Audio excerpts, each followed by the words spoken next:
Welcome to the Confidence Through Health podcast. My name is Jerry Snyder. As a health, wellness, and sports performance coach, my goal each week is to bring you experts to help you take control of your health and build your self-confidence. Thanks for including me today on your journey to better health. I want to say thank you to Social Media Cowboys for sponsoring this week's episode of the Confidence Through Health podcast. If you need help with a website, if you need social media needs for your business, if you need help with AdWords, SEO, all those things that you know you should be doing, but you are too busy to do or you're too confused about, they are the experts that you need in your corner. If you're interested in launching a podcast, such as mine, they help me edit my podcast and do a fantastic job making sure that all of the technical side of it is handled and we launch a nice, neat, edited podcast episode each week. So I want to thank Social Media Cowboys for their continued sponsorship of the Confidence Through Health podcast. You can find them at socialmediacowboys.com, or you can find them as well with other sponsors at confidencethroughhealth.com. So welcome, Michelle, to the Confidence Through Health podcast. Thank you so much, Jerry, for having me on today. So what I want to talk to you about is obviously your specialty and what you're an expert in, but I think a piece of your story is something that I think a lot of people need to hear when they're looking at their life and what they want to do with their life. And we can go down a certain road and then realize, oh, we're taking a hard U-turn to do something else, because you started out as an architect, correct? I did, yes. And so like you had this, I'm sure this vision of like, I want to go do this and be this. And then life said, here's something that's going to be even more impactful for people. Yeah. I mean, you feel it. And at the time, it feels kind of stressful to think of doing something different than what you're doing at the moment. But something inside of you just feels like it's not really your path. Right. And it doesn't feel good like when you're in it, right. And you're not supposed to be in it. And you feel like you're like, the best way I could describe it is like, I felt like I was wasting my time. Yeah. And let's go ahead. No, I was just going to say it's one of those things that it fuels inside of you of just like, you know, this it comes out of nowhere, sort of like all of a sudden you know how to do all these things in regards to like fertility in your instance, like, right? Like all of a sudden all this stuff comes and you're just sort of like, where's this coming from? Yeah, you just kind of feel guided, you know, you feel called. And it when you find something that you really are meant to do, I think it becomes effortless. It's even though there's effort in it, it's a little more effortless. It flows, it's easier. So you're still doing work, but it doesn't feel like work. It feels like there's a reason behind it. There's a purpose behind it. And that was a lot different. In a sense, I'm grateful that I had the experience of not really being in flow, because I know the difference. Yeah. And I also doing something that really I'm not meant to do. Like I could feel the difference of what it feels like when I actually am meant to do something. So I think sometimes the difficult things that we go through are there to show us more like what is aligned in our life. Right. And can you look back now and look at that time in your life and pick, like, not just the not being in flow and not being like, I mean, I would assume not as happy as you are now, but just your overall health. Can you tell a difference between like what your overall health was then and what it is now? Absolutely. I mean, that's how I really started, because I had irregular periods, but I also, interestingly enough, like I find out now as I'm learning that circadian rhythm disruption, like staying up late, having like really not the most aligned circadian rhythm can impact your menstrual cycle and vice versa. And it really does have an impact. I also think about how I felt emotionally, like the symptoms that I had a lot of stress. Like I felt the tension in my body. It was like my body was telling me, and I think that our bodies are very intelligent. They'll let us know if something's not right. And I think when you like work against yourself, you'll start to feel it in so many ways. And you think it's life happening to you, but it's actually kind of like the intelligence within you telling you, hey, pay attention. Maybe this isn't right. you got to shift a couple of things. And so, yeah, I mean, no doubt I had so many symptoms. And then I went to an acupuncturist and he shifted things for me. But not only were my symptoms physically better, but I started to feel better emotionally and Mhm. mentally. And it got me also stronger so that I was able to answer the calls or become more aligned or make decisions in my life that were hard, that seemed Mhm. hard at first. And I think that that's what it is. It feels like a risk, but it actually is the best, the Yeah. safest bet, Yeah. actually, that to do that, and choose the right path for yourself. Right. And one of the things, because I went through that myself, is like leaving the corporate world and starting out on my own. In initially, I'm sure you went through the same thing. I think most entrepreneurs do, is like initially you're like, oh, wait a minute, where's the money going to come from? Where's the like, I've got to figure this Yeah, out pretty quickly because like there's not just a paycheck that's coming every 2 weeks or every month. Um, it's like you've got to figure these things out. And that stress is different though when you're following what you feel is your passion and what you're called to do, because you don't have that stress of the everyday day-to-day structure of it, because that stuff is now fun. definitely. And the thing is too, it's not an overnight shift either. Like I Right. knew I wanted to change this for a good couple of years while I was doing my old job, but I thought about it for a while. I allowed myself to kind of like think what's the best way, because it is important to come up with a plan that's Mhm. realistic, but it also makes it easier if you know you're moving in a direction that feels much better, so that whatever you're going through right now is temporary and you kind of come up with a plan. So sometimes people do like hybrid, where they're kind of Yeah. like doing one thing and then also getting their feet wet or learning something else. So there's definitely many different ways to do it, but I think that ultimately the stress of doing something that you're not happy doing, like I just feel like we're not meant to be here if we're not doing what we're meant to do, like Right. what we're called to do, what we're good at. Yeah. It kind of like it sort of suffocates our souls. Right. So let's talk about that. Like, how did you know, like, obviously you went through your own issues as far as, and difficult periods, infertility or fertility issues, and like, Well, not really fertility at the time because I wasn't trying to conceive, but right, yes, if I wouldn't have taken care of it, then it right, probably would have impacted my fertility for right, sure. right. Um, but how did you know, like, okay, this is what I'm called to do? Like you said, you were thinking about it for a while, but what was the first piece of like, oh, a lot of people have this problem and I can help.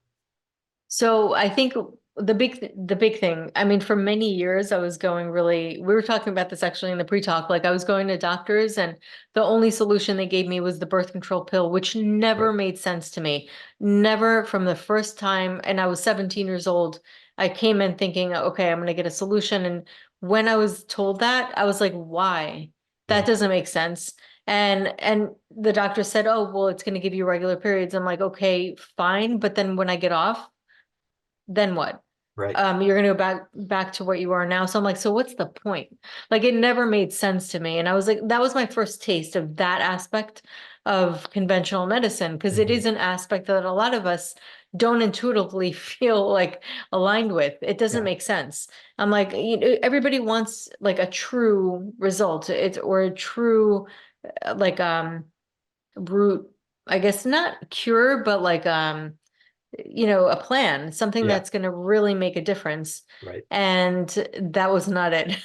So for many years, I was doing that. And then when I went to an acupuncturist or I found out about an acupuncturist, I was always intrigued about the idea of that. It just was interesting to me. I knew it was like thousands of years old. There was something about that. I think that resonated really. And I felt like very called to look into it.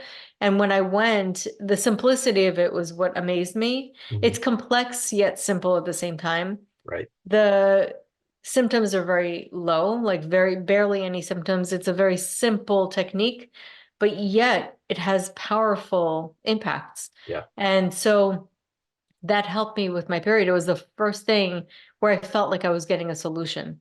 Yeah. Well, and that you touch on something that I think is huge for all aspects of our life. but health specifically, we've gotten into this really over the last 100, 150 years of, you know, oh, let's just find something to manage it. And okay, if it's at this level, I can manage that pain or that discomfort or whatever it is. And like you said, regularity, like I know exactly when it's coming. And so it's like, boom, I can handle that and let's move on versus what if there is a solution that actually takes care of it Yeah. and or teaches you how to manage it instead of with a medication or a, a supplement or something else that's foreign to your body. Yeah, and suppresses really your Yeah. body's like natural rhythms. It because that's what it does. Mhm. So and it's just so accepted and so common that everybody just takes it. And Right. I'm like, no, it doesn't make sense, and nobody should really accept that. Like I feel like, we need to get to this place where certain things should just not be acceptable. Yeah. I mean, that's the truth. I mean, I I definitely don't always talk about this, but I do have like sort of I do have like a frustration with that aspect of what we are being given. Yeah. The things that we're being given are not real solutions. And, we as humans are high quality creatures.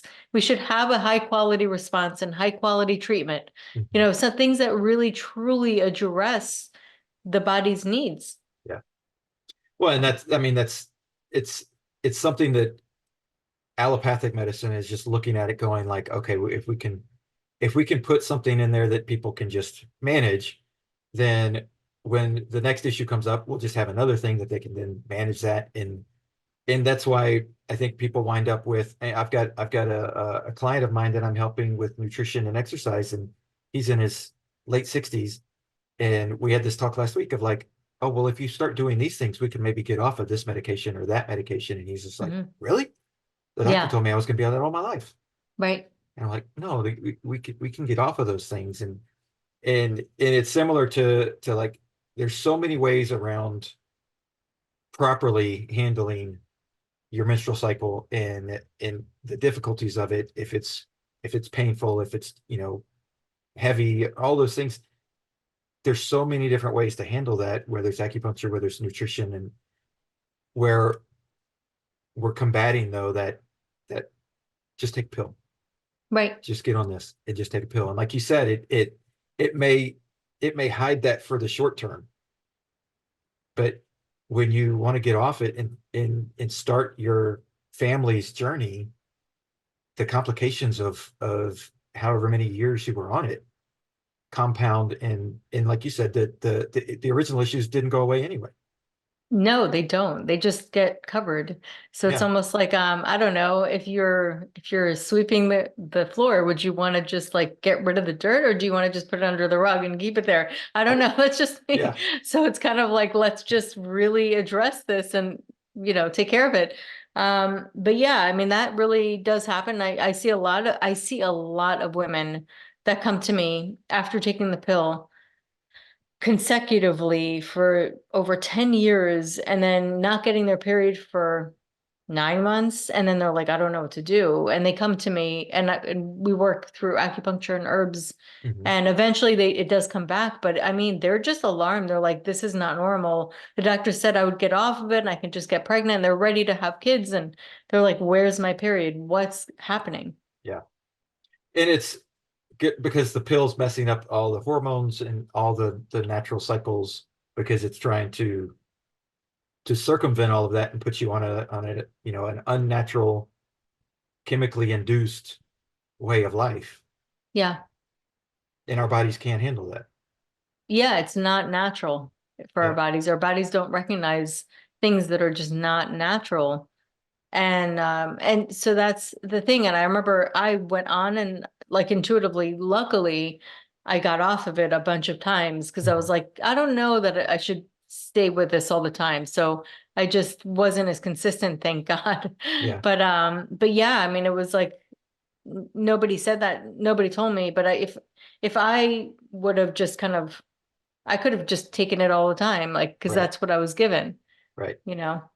And I mean, I think a lot of people, especially people that are parents, um, in the last probably 15 years, understand that the age that girls are going through puberty is getting lower and lower. Like, girls are going through it a lot sooner in life, um, which is, in my opinion, not necessarily a good thing.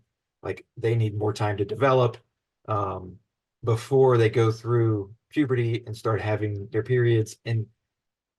But with that, like, what do you see is that a cause or a part of the cause of the problem of fertility issues that are going on? It's just that girls are getting their periods super early, which is messing up just the way their bodies have developed. I think the most important thing, really, I wouldn't say it's messing up the way they're developing, because I think that like if the body's really resilient, it can Mhm. get back into balance. But I think the reason why, I guess like the question is why are they developing so early in the first place? Mhm. And one of the biggest reasons is endocrine disruptors were surrounded by them. I mean, they're in plastics and Right. cosmetics and products and cleaning products. And I mean, we're just constantly exposed to endocrine disruptors, and that basically it's just it confuses the body. So there are things like xenoestrogen that look like estrogen, they act like estrogen, but they're not, and they confuse the body, Right. and the body doesn't understand it because the hormones are incredible in the sense that they're like they're programmers in our body, and each hormone has a specific program, or it makes the body act in a certain way. Mhm. So when that gets confused, it throws off the body's ability to, it has this thermostat, the negative feedback loop. So it throws all of that information off Right. because it has its natural rhythm. And then all of a sudden something else comes in and it's like, okay, well, I guess I have to shift from what I normally am doing to something else. And so I think that that's a big reason for why this happens. I think part of it's also EMFs. We're exposed to a lot more Right. electromagnetic frequencies than we've ever been. Yeah. That's just not natural. We're also exposed to artificial light at night. That's Right. not natural. Our bodies know day from night from light. Yeah. And so when we're getting confusion, through artificial light that's not supposed to be there, that confuses our own circadian rhythm as well, Right. which impacts, we know now, the menstrual cycle. Yeah. And so how much of like our environment then is it mostly our environment that's causing these changes that are because or is it they've always sort of been there and we're just more open about talking about things Meaning what's always been like the there. difficulties with people having difficult um fertility issues or difficult I think menstrual it's definitely cycles. impacted by what's happening around us. I think Yeah. that a big part, I mean, it's epigenetics basically. Mhm. Like, so you can have genes, and the genes are going to have their own blueprint and plan, but they don't necessarily have to express themselves in a certain way. But Right.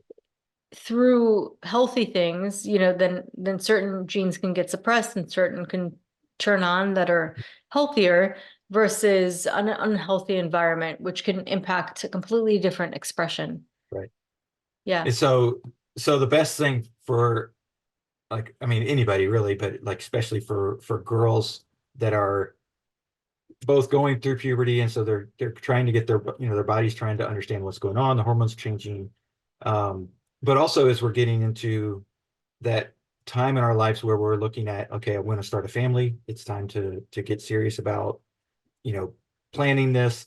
Because it's we don't usually hear about those people that just like, oops, it just Mhm. happened, right? Like most of the time nowadays, it's like it's serious planning. We're going to the doctor, we're trying to plan all these things out to make Mhm. sure that it happens. Um, it's far more frequent now that that's happening. Whereas what we should be doing is checking our environment and being out in nature more and being out in the sun more and making sure we get our sleep, doing all these Mhm. little bitty things. Yeah. Those things kind of get ignored. I think that the big things that everybody looks for is like medicine, Mhm. perhaps diet, supplements, like those are the big ones, like what to do, get the tests, all that stuff. But rarely do people really pay attention to the subtle things that Yeah. they can do because they're so powerful. Mhm. Sometimes I think we've kind of been programmed. I say programmed, we're conditioned Yeah. to think that no pain, no gain. And that's Mm, not necessarily true. Sometimes it's the subtle things that are the most powerful and right, potent. right. And stress has a big piece in that too. Oh, big Like time. I know a lot of people that have I was telling you before, but we adopted our kids after going through fertility issues um and through being around other adoptive couples, it's very common to have a couple that's having infertility issues and they decide to adopt, and then like very shortly after that, boom, they get pregnant because of the stress of like, I want to have a baby, I want to have a baby, I want to have a baby. Oh, it's time to start the family. I'm getting too old. All the different things that and of course, you know, grandparents that are trying to put pressure on, like, where's my grandkid? Where's Yeah, this? yeah. And so there's a lot of pressure in life to start a family at a certain age, and that stress level has a negative impact on the female's body in multiple ways, right? And the men, both Yeah. actually, because men as well with they've seen like the nervous system dysregulation impacting sperm health as Mhm. well. Mhm. So it's really important to work on the nervous system and work on it regulate, have a more, I guess, stress-free environment. But at the same time, I want to say, not to get stressed about not being stressed, because I think that that's like a big thing as Right. well. And part of it is that when emotions are active, don't shut them down. Allow yourself to feel what you're feeling. Once the emotions get active, that's not when you work on it or change it, because if it's active, you need to validate it. Like that's like Oh yeah. my thing that I've realized. It's almost like when the wind blows, it's like trying to stop the wind. You can't do that. You just got to let it move. Right. And I think that that's a big part of it, is that we either have one extreme or the other, like people who are sort of, I guess they call it toxic positivity, where you have to be positive no matter what. And then the other extreme is when you're really like stuck in the story. So, you got to have balance for both of those. So allowing yourself to feel the feelings Mhm. is important. Allowing the energy to move through you, because that's how emotions want to work. Right. So giving yourself that space, creating boundaries if there are relationships that are very difficult, or if there's too much pressure from outside forces. And at the moment, sometimes we can handle the pressure, but sometimes we can't. Mhm. So knowing really like tuning in with yourself and asking, can I handle it? Can I not handle it? If you don't feel like you can handle it, create those boundaries. Don't go to the what are they called? I don't know, I'm like blanking. The baby showers, or Oh all of yeah. the things that bring up emotions. If Right. it's too much to handle, protect yourself. Right. Come up with an excuse. In this case, white lies are fine. You Yeah. just kind of do whatever you need to do to really put yourself first at that moment. And so having the boundaries where you need them, and then allowing yourself to feel the feelings, but then also pay attention to your thoughts. Become more mindful. What Mhm. kind of thoughts am I giving myself, or thinking? Am I Right. thinking I'm too old? Um, in many cases, it's actually not the case. Uh, Yeah. what's crazy to me, and I like to talk about this often, is in the Guinness Book of World Records, the oldest woman to conceive, which is actually not that long ago, like a couple, maybe 20 years ago or 10 years ago. I don't remember the exact date, but was 58 Oh and wow. had a healthy baby and gave birth. So those things are possible. And then there's Yeah. I always coupled that with the Roger Bannister effect, Hmm. which is the guy, I think it was it the 4 minute Four or the minute three mile. minute Yep. the 4 minute 4 minute mile. mile. Everybody said it was impossible. It was Right. impossible. And it's impossible. And you know what? The bottom line is what is possible. Like I think the only thing that makes things possible or not is our beliefs. Yeah. Like we've overcome so many things as a species. I mean, Hmm. we can overcome so many things. So once he's possible, then other people broke that record as well right after. And he was, for many years before it was impossible. Within a month, I think what, 4 people broke that record? Yep. Yep. And how come all of a sudden everybody's breaking that record? The only difference is that somebody heard about it and felt it was possible. And Right. then the body aligned with it. Yep. Well, and I think that's a huge piece. And I'm a runner, so I know that story very well. I've used that story multiple times with people that I'm like, you don't think you could do this, but like if you just have to envision that it can happen, and if you can tell your body this can happen, um, and because if other people have done it, then it's not necessarily like a human body It's not situation, impossible. right? Yeah. It's not an impossible situation. It's more of a what do you think is possible situation, and so getting past that. But granted, of course, there's obviously sometimes health issues, right? Yeah. There's things that are legitimate health issues, and so working with somebody who is looking at it from a holistic, ancient, traditional Chinese medicine method, combined with your OB-GYN or your Exactly. Yeah. primary care physician, and like combining those two, not necessarily taking one answer as gold, Right. but like looking at both of them and going, how can we intermix these two? No doubt, for sure. And so, of course, with anything, you have to assess individual by individual case Mhm. basis, and really see. And but I'm really talking about like this internal, like your Mhm. internal wisdom or Yep. intelligence or intuition that's telling you I'm pulled towards this direction. But then you have the other thing, but I'm too old or I'm too this or because the doctor said it, because sometimes it's not true. And Right. I've seen it. I've seen it where Yeah. it wasn't true. Yeah. Not to say that they're wrong, but it's a human, and everybody has a different opinion. And that opinion does not have to be your future, Right. basically, your story. Right. So I do see that a lot. And Mhm. so it's a combination with getting your team right, people who are aligned with you. And sometimes it's even switching doctors makes a big difference. I've Right. seen that happen as well. Yeah. So yeah, finding the right doctor is gold. And so I've seen that happen, but I've also seen, within some of these people, this fire. And I had one woman, again, she was told by two different doctors that she couldn't get pregnant Mhm. on her own and that she barely had any eggs. And she ended up having two kids Oh, after that wow. whole thing, Yeah. naturally conceiving. So I felt that fire in her and I felt like that knowing. And so that knowing is also not random. I feel like Yeah. that's our body's communication speaking to us.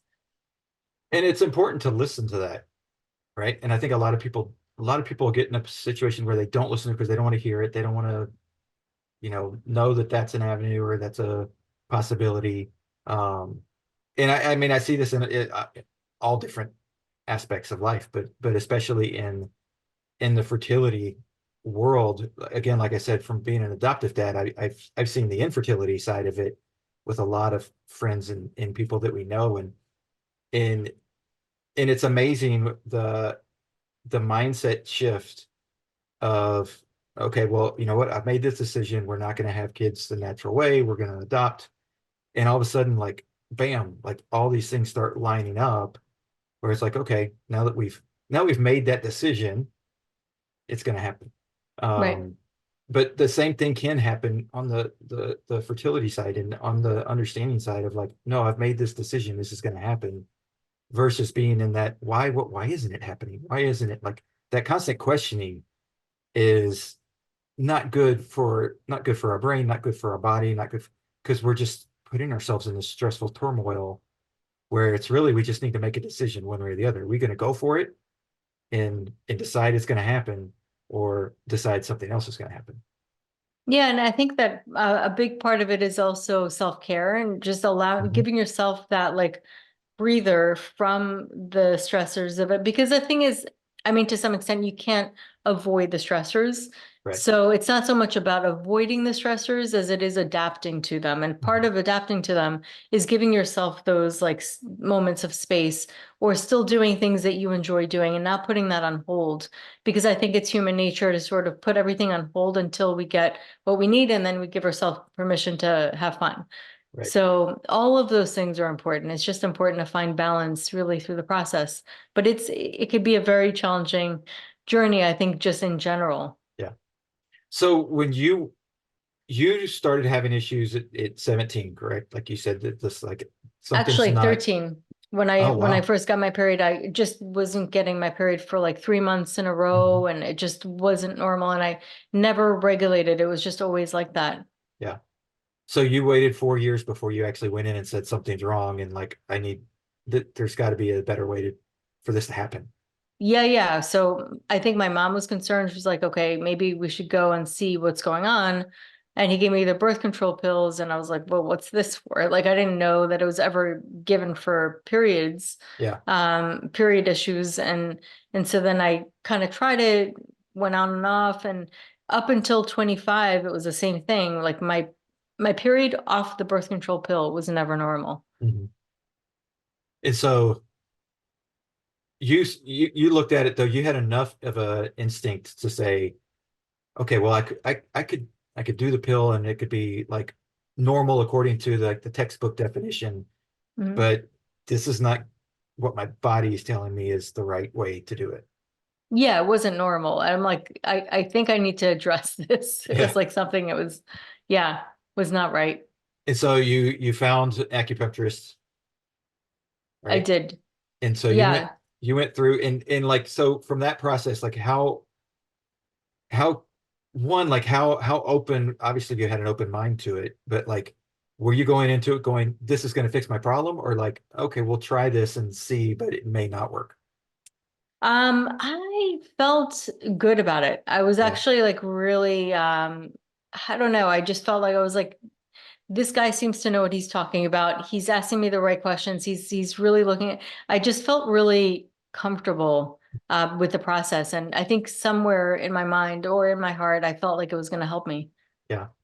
So how long did that process take before it was like, oh, wow, this is so much better of a lifestyle than what it was before? Well, I mean, I came home, I got my period that day. So I was like, oh, Oh, like wow. that was quick. And I don't know if it was like it relaxed my body. My body just released that. I have no idea what Yeah. happened. But then I started regulating like really like right away. And I was like, this is crazy. And I think it is beginner's luck. I don't think that everybody really regulates as Mhm. fast as I did. And I do see that with my patients. Some people respond immediately and some people take a little longer. So Yeah. it does happen. Yeah. But I just started feeling like so good. And Yeah. I was like, this is almost immediately, I mean, I would say.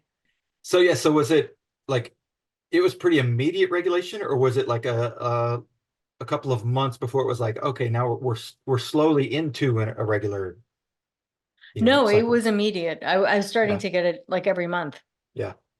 Um, so was that the moment of the aha of like more people need to know this? Um, I think that it was just, it intrigued me. I was like, I want to learn more about this. It was just so fascinating to me. And I was just like, I feel like I really want to learn this. Yeah, I was kind of like very intrigued about that. And then over time, it just kind of, it led me to want to learn more. right. Because it's, I mean, that's it's obviously a big difference between being an architect and going and becoming a fertility health expert and like diving into to all that side of it. Now, obviously, being a female, you already knew some of obviously some of the stuff that's going on with menstrual cycles and all of that. Like, just because I will say, as a guy, I would think most women are probably more educated than me, whether they're a fertility expert or not, just because they live through it. Um, but going through that and then saying, okay, this is now where I'm called to be to help people. Like, how did that like? Was it more of like you just started telling other women, like as they shared their issues, you go, oh well, this is what happened for me. This is how it helped, and then you started realizing like this is a much bigger issue than maybe most people believe. Yeah, I mean, I even at my school, I remember a lot of women there talking about their menstrual cycles and just different things that weren't specifically mine, similar to mine, but it was just so many other issues that people had that I was like, yeah, I mean, this is definitely something that a lot of people can benefit from, Right, and nobody really knows the solution exists. right. And that's really the biggest, like when you look at fertility in especially in the US, um, the rates of infertility are increasing. Yeah. And I've seen different like, stats that they look out and say like by 2050 or 2070 or like all these things. like it's just becoming increasingly more difficult to get pregnant through a natural way, like Mhm. without using any kind of, whether it's medication or in vitro or any help. It's becoming more and more difficult to do, but that's mostly because of menstrual cycles just being messed up, right?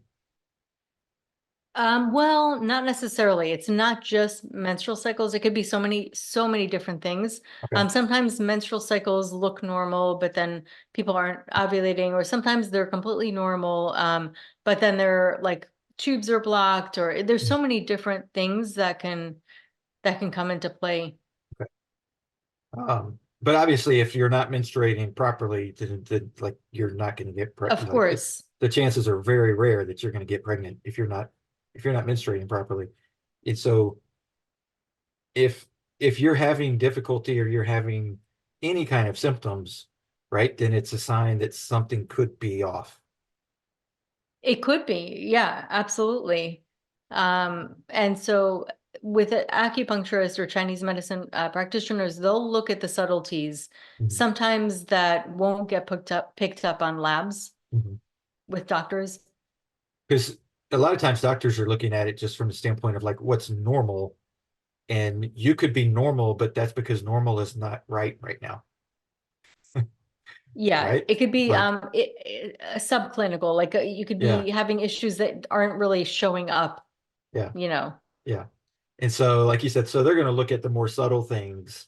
Um, and like you said, in your case, they're going to ask you questions that maybe your doctor's not asking you, that are going to start setting off triggers in your head of like, oh, whether it's nobody's ever asked me that, or wow, that actually fits one of the issues I'm having.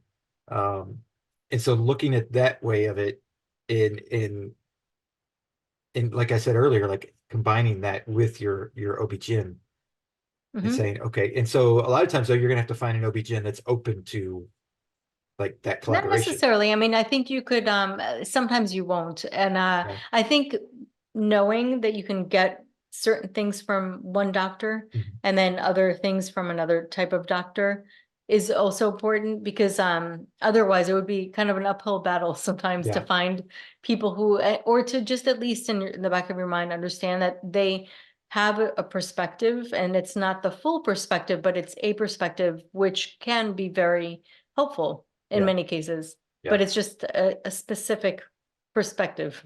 Right. So when it comes to like that traditional Chinese medicine, like why is it just because it's been around for ages and ages that it's just been developed and passed down in just having a longer time period to figure out the subtleties of it, that it seems to work a little bit better? Because it's not just infertility. I know that it works better in so many different areas of healing. I think the biggest thing, and I don't know, a lot of it we really don't know, like Mhm. because it's been so old, but a lot of material was lost, is that they also look at nature. They look at like the laws of nature and apply that to the body. Right. And I think that that's something that will never really run out of style, like go out of Yeah. style. Yeah. It's like nature's nature. Yeah. Um, So with understanding that it's been around for such a long time, um, we still want to make sure that we find a good practitioner, right? It's not correct. just anybody that practices it. So it's like you still want to go in and have your alarms set off of like, oh wait, this sounds like it's a snake oil versus, Yes. a true like practitioner that's Yeah, doing you want to things, find somebody who specializes really in what you're looking for, and right? also somebody who you're starting to feel better with. The Right. good thing about it is that you're not going to get major symptoms from there. It's side Yeah. effects. Right. You might get symptoms as you're healing, but that can happen. There's a Yeah. period of time as your body's regulating, but how do you feel? Yeah. That should be your barometer. Just see how you're feeling Right. from the treatments. And if you're feeling better, then that's your person. Right. And like you said, side effects. Like I know my 14-year-old daughter, whenever she hears a commercial on about medication or something, she's always, and part of it's because she lives with me, and so she's like, all these side effects when she hears a medication ad. Yep. And she's like, why would anybody ever take this? Yeah. I'm like, yeah, I know. Like, they're side effects versus like you said, it's with acupuncture, you may have an initial like, a discomfort because your body's releasing something, whether it's emotional or physical. But typically you're not going to have a side effect that's going to be like, it may cause heart disease. It may cause high blood pressure, all these different things. So, Michelle, so how can people find your book, get in touch with you if they want to say like, okay, I'm dealing with issues. I need to know more about what she's doing, so that I can find out how to help myself. Well, the easiest way is to go to my website, michelleoravitz.com, and on there you can find the book, which is called The Way of Fertility. Right. And my Instagram at the Wholesome Lotus Fertility. And yeah, that's the easiest way to find me. And then I have a fertility podcast, which you can also find on the website. Awesome. And I'll link those in the show notes so they can get to them quickly and easily. So, so is there anything as we close up, is there anything that we haven't touched on that maybe you'd say, like if somebody's out there and they're struggling with just, that heavy menstrual cycle or not a regular menstrual cycle, they're just like, I need to find answers. I'm scared to talk to somebody because it seems like it's a hush hush. Nobody really wants to know about this. Like, what do you tell that person to help them find an answer? I would definitely say, there's like a number of books that they can read about really understanding their cycle. And then also taking charge of your fertility. It's like a classic that they can look and like really learn how to track their cycle. But there's a lot of people out there, a lot of practitioners like myself, or people who are doing nutrition or online consultations. So I would definitely say this is a great time to look into that, and you'll find a lot of people. Yeah. Well, awesome. Well, thank you so much, Michelle. It's been great. Thank you so much, Sherry, for having me on. Of course. Thanks for checking out the Confidence Through Health podcast. Please subscribe, post a review, share this episode with those you love who need a little extra help with their health journey. Visit allinhealthandwellness.com to learn more about the coaching programs that I provide. All episodes are produced by the Social Media Cowboys, your source for all online marketing needs. Go to socialmediacowboys.com for more information.